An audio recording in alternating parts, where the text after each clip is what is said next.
Welcome back to another video, guys. It's your man Jay Will. So LG with the Stylo 4 has decided to give us the major upgrades that I think we really deserve in 2018 when it comes to the Stylo line. Now, it still only has a Snapdragon 450 inside compared to the 435 in the Stylo 3, but I do feel like there's a more buttery smooth feel to the phone. After playing with it for some time, it is on Android 8.1 and it has the June security patch. So 8.1 is probably definitely making this phone feel very smooth and fast. Now, I have just my social media apps on it at the moment, and that's probably how it's going to stay, because when I review phones, and I actually plan on using this phone for a while to give my Asus Zenfone 5 a break.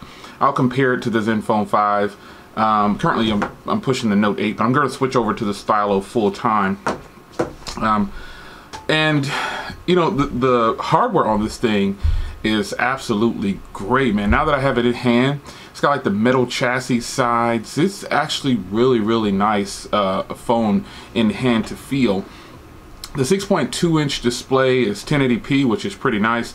I think with the Stylo Plus, Stylo 3 Plus from last year, the design is kind of like the new Galaxy Note 8 versus the Galaxy Note 2. You know what I mean? It's that major overhaul that they needed to do. If they didn't do this, it would be really bad. Now, the Stylus, which is, you know, why people probably will buy this phone, because they're a fan of the Stylo series. The Stylus is a little bit more, is small and compact. However, when I'm putting it in, you have to put it in a certain way. That I don't really like. I wish they would go more along the lines like Samsung, which just doesn't matter which way you put it in, but you have to put it in a certain way. And I understand doing that stops you from jamming it and stuff like that and putting it in wrong, so to speak, but just a universal slot up will be really nice for the Stylo line. There's not very many options with the Stylo, the Stylus software. You can still only put 5 things on the top there, and you know, that's fine. But how often will I pull out this Stylus? Probably a lot when the phone is off, because I like to be able to write on the screen with the phone off. I think that's a great feature. But overall, just as a phone, I think the Stylo 4 is probably going to be a pretty big hit. It could be a big hit if they would do one thing: put it on all carriers. A phone like this needs to be on all carriers so it can have some kind of competition with the Note line. Samsung is just burning everybody off. I mean, they're railroading everybody when it comes to something with a pen on a phone. Nobody's really competing. And that's just the way it is right now. But the Stylo line it could really give Samsung a run for their money if they were to just give it a more high-end premium processor. It doesn't have to have a Quad HD display, but that would be nice if they're going to compete in that arena, because we all know Samsung makes the best displays ever. Samsung just kills everybody with the displays. Well, not everybody, but they just make very premium, very saturated, punchy displays, and I really like how the displays look. However, speaking of displays, this 6.2-inch display is beautiful. I like how LG kind of didn't follow everybody else and do like the little area at the top, putting the cameras there. And you know, I think they did a really good job for this price range. It really upstages some phones in this price range, in this mid-range or low-tier category. It's doing very well. The performance overall, like I said, is great. Let's talk about the cameras. Now, I haven't had the phone long enough. This is just my first impressions. But the cameras, impressive.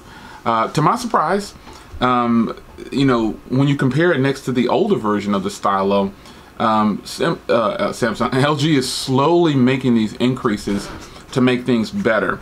And I think the rear camera, well, the rear camera on most of my LG phones is already pretty good.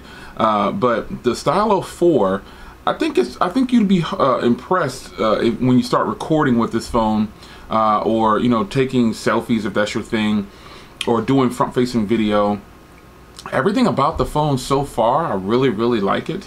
I don't really, you know, have a complaint at this point, I guess. I just internally, I wish they would have gave it a bigger bump. to like at least a Snapdragon 636. That would have been great. The 710 would really take this up over the top, but I think they would probably try to start raising the price to like 400 bucks or something, and we could do it, you know.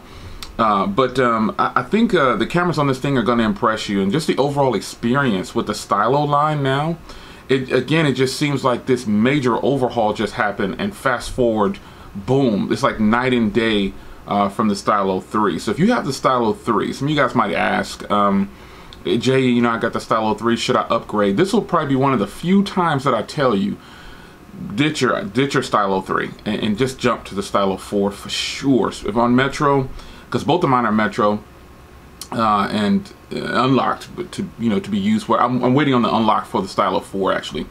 As the recording of this video, I'm waiting for the unlock. But the Stylo 3 is already unlocked. But it's such a major overhaul. You gotta, yeah. I can't make you do it. I'm just gonna tell you that I have both of them here, and this is a huge upgrade compared to what LG did last year.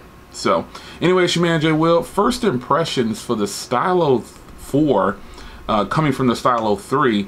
Wow, this is just a major overhaul. Major overhaul. So at this point, my first impressions would be to tell you, definitely grab it if you have last year's iteration of it. I normally don't say that too much, but this is a major step up. So stay tuned for more videos on the Stylo 4 comparisons and things like that with the Stylo 3. We'll see you in the next video. Take care.